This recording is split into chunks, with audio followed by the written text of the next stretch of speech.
Hey guys, today we're going to take a look at one of the questions that I get asked most, which is about my garage and the storage that I have.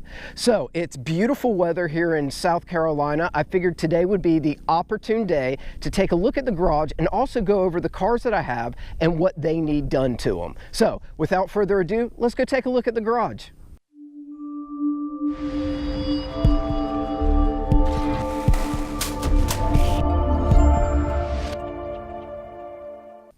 So this is the garage up on the main level, which is the 3-car garage. And as you can tell, I actually have 4 cars in it, and that has been kind of an issue.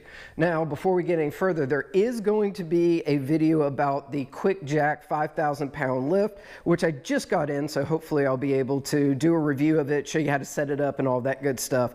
For $1,000 you really can't beat the value of that. But you can see that I've got the Corvette up here, I've got the Celine, I've got the other Celine, and then I've got the Bentley up here. We've got the moped, because, well, no garage is complete without the moped. And then I've got the Triumph over there with the baby Range Rover. So the 3-car garage is quite packed. It really does need a little cleaning throughout. I apologize for the mess. But it works well, and it's enough space. You can see that I use my jacks on the wheel jacks to move cars around so I could get 4 of them in here.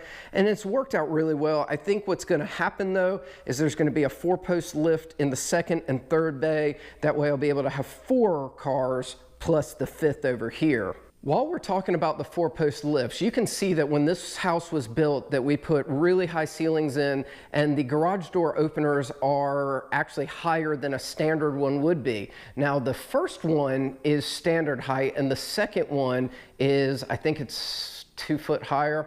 Not a huge difference, but is the difference that is needed to put the car lifts in here. So that was thought about well before we actually built the house.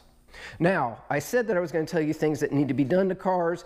The Corvette has been doing absolutely awesome. The only issue is this turn signal has burnt out. Now, I need to do a little bit of research to see if it's actually the bulb or if it's the actual housing for the bulb. They tend to get hot and burn out, but I'm probably going to put some LEDs in there and that'll take care of that problem. Other than that, I've been using this car all the time. Absolutely one of my favorite cars. You can't beat a sports car like that. This Celine really just needs some new tires put on it, and once summer comes I'll get new tires and start driving her around a little bit more, just to get a little use out of it. This is the one, the red Celine is the one that when I was jacking it up, I actually hit the diff cover and it started to leak. So this one needs a new diff seal. I'm hoping that I don't have to buy a new cover for it, who knows, but most likely not a big deal. This one will come back out in the summer as well. And as you can tell, I've got battery chargers on all of my vehicles just to keep it so it makes it easier on me. The Bentley, well, you've seen the new wheels, you've seen her out. She is just as ready to go as any car could be. So she'll be, well, I drive her all the time anyway. No real big news there. And then as soon as you go outside here, the Mercedes has been moved outside. She hates it, absolutely does not like being an outside car, but I have run out of space, so that one stays outside most of the time. Okay, so that takes care of the upstairs 3-car garage, and we try to keep that for vehicles that go in and out obviously more often, except for the 2 Celines that have taken up that middle bay. Now we need to go down to the basement where we keep some of the cars that don't quite get out into the sun as much as they should, but let's go take a look.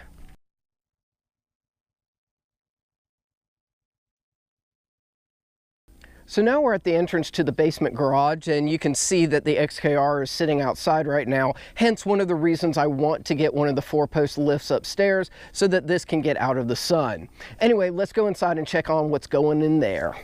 All right, so now we're in the basement, and you can fit about 8 cars in here. Right now we have 8. You can fit 9 to 10 depending on how tight you want to pack them. Right now they're in a good situation to where I can get them in and out easily, except for a few of them.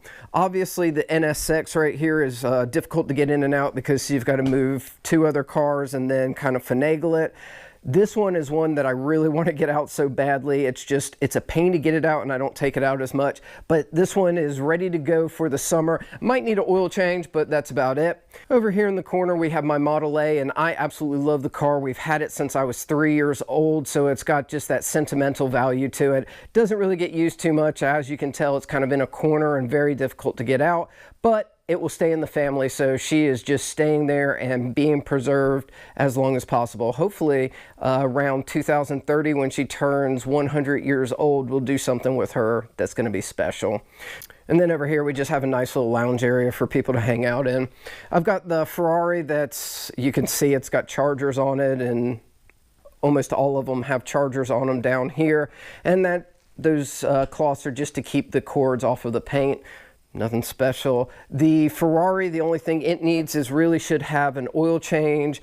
The Viper is absolutely ready to go. We did the oil change. We did all new tires. So she should be ready for summer. We do need to take a look at the AC on this one. It's just not working correctly. Prowler's ready to go. I've actually had this one out. The weather's been so nice that just dropped the top. Real nice cruising car. Being an automatic, you just get into it, just drive it around. The little 125 has not been used in so long that it won't start, but that's okay. It's real simple to get going again.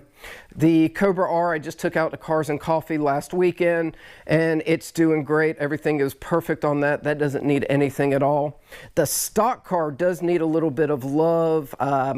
There's a long story that goes into this, but basically I wrecked the stock car into the wall, and I'll show you some of the damage that I did to it. You can start to see it now where the rear end is crumpled. Yeah, I did all that.